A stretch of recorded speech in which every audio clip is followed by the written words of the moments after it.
Selamat sore semuanya. WK itu ada dalam gereja dan milik gereja. Itu bukan milik kita. Kita ini hanyalah orang-orang yang dipercaya untuk mengurus, tapi yang diurus itu bukan milik kita. Yang karenanya memang nggak boleh sewenang-wenang semau kita.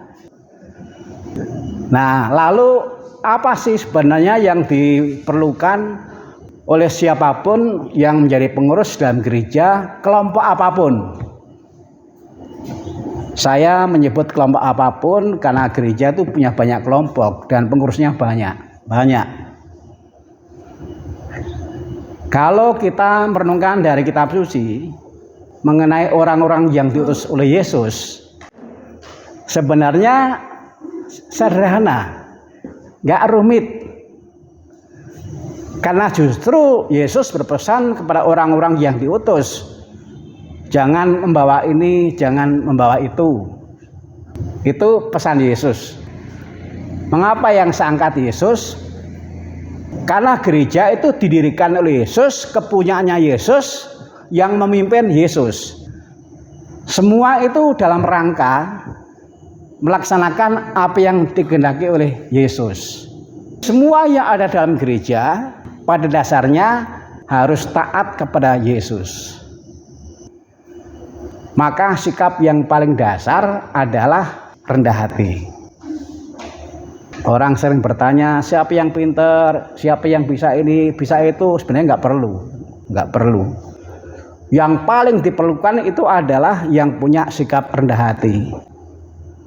Sekalipun orang itu bisa macam-macam, tapi kalau dia nggak punya sikap rendah hati, sebagai pengurus nanti bukannya memudahkan Yesus bekerja, tetapi malah menyulitkan. Nah, ini indikatornya. Indikator bahwa seorang itu memang rendah hati, tetapi rendah hatinya itu kepada Yesus. Jadi yang utama bukan rendah hati kepada pimpinan di atasnya, kepada pastor A, pastor B, bukan. Yang utama adalah rendah hati terhadap Yesus. Karena ingat, Yesus itu yang memimpin. Jadi rendah hatinya jangan hanya selevel manusia, itu nanti akan jatuh menjadi seperti orang Farisi penjilat. Nah, indikator bahwa pengurus kelompok apapun itu rendah hati terhadap Yesus adalah dia berusaha betul mau seperti Yesus. Jadi yang utama itu adalah kita harus rendah hati, dan rendah hatinya itu memang kemudian diwujudkan mau seperti Yesus. Yesus itu bukan hanya nyuruh orang supaya rendah hati, tapi dia sendiri juga rendah hati. Yesus itu selektif dalam berbicara, selektif dalam bertindak. Karena apa? Mateng. Nah, Yesus yang mateng, Yesus yang rendah hati itu, sikap rendah hatinya itu juga diwujudkan dalam bentuk mau belajar. Yesus itu bekerjanya, masa baktinya hanya 3 tahun. Kori berapa tahun? 3 tahun. Nah, sudah sama dengan Yesus lah. Minimal durasi waktunya sama dengan Yesus. Tetapi jangan lupa, bekerjanya masa baktinya 3 tahun, tapi persiapannya lama sekali. Itu artinya apa? Itu artinya Yesus sebagai yang diutus oleh Allah menjalani persiapannya itu mateng. Gak ada yang namanya dadakan, disiapkan dan disiapkannya mateng. Nah, lalu yang juga penting adalah Yesus itu juga menjalani formasi, pendidikan belajar. Memang banyaknya belajarnya bersama keluarganya. Jadi Yesus menjalani proses yang namanya belajar. Dampak dari cukup belajar dan dari kurang belajar itu besar.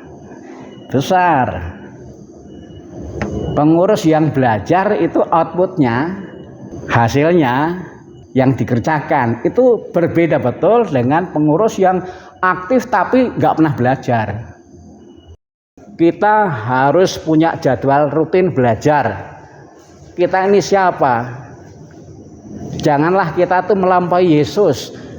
Yesus saja belajar dan belajarnya sungguh-sungguh. Jangan sampai kita nggak punya kesungguhan belajar. Belajar hanya akan mengantar menjadi yang meningkat dalam hal mutu kalau itu dilakukan secara berulang-ulang. Maka harus ada jadwal yang rutin. Mari kita nyumbang pada gereja pengurus yang bermutu. Yang bermutu itu adalah yang rendah hati. Rendah hati berarti mau belajar pada Yesus. Rendah hati berarti mau belajar tentang pedoman. Rendah hati berarti mau belajar tentang situasi sosial, tapi juga mau belajar bersama mengenai apa yang bisa kita buat. Dan semua yang bermutu bisa tanpa biaya. Yesus memberikan contoh. Yesus itu kalau bekerja nggak pernah cari dana dulu toh. Nah, Yesus punya bendahara, bendaharanya berkhianat kan. Siapa yang nanti mau menjadi bendahara? Jangan ikuti Yudas. Yesus punya bendahara. Satu kali seumur hidup punya bendahara. Bendaharanya menjual Yesus. Kapok lalu nggak ngurus bendahara lagi toh. Cukup ya. Baik, terima kasih. Tepuk tangan untuk konsumsinya. Konsumsinya lebih banyak dibandingkan materinya. Materi sudah selesai, konsumsi masih lebih. Saya? Hah?